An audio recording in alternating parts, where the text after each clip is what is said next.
pas détruire le secteur vitivinicole.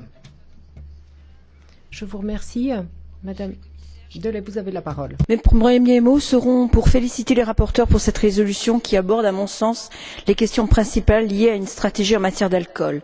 La première, distinction entre consommation responsable et abus d'alcool. En effet, une consommation modérée n'est absolument pas en contradiction avec une vie saine, ce qui n'est pas le cas quand il s'agit de consommation excessive d'alcool. Deuxièmement, l'inclusion de la notion de spécificité nationale, régionale et locale me paraît importante. En Europe, les situations sont très différentes. Il est important de prendre en compte ces spécificités locales afin d'avoir une stratégie adaptée. C'est aussi une question de défense de notre patrimoine et de nos traditions.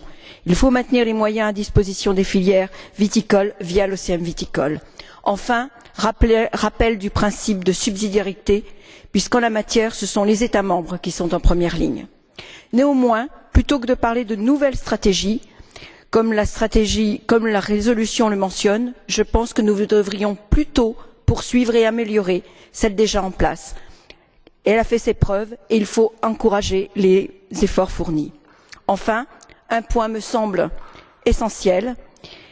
Cette idée pose beaucoup de questions, celle du prix minimum, et je ne vois pas comment nous pouvons l'appliquer.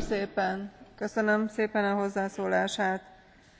Ezzel a képviselői hozzászólások végére értünk, és a kezdi eljárás. Merci. Maintenant, nous allons avoir les interventions à la demande.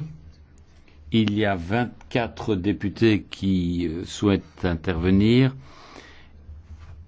et j'ai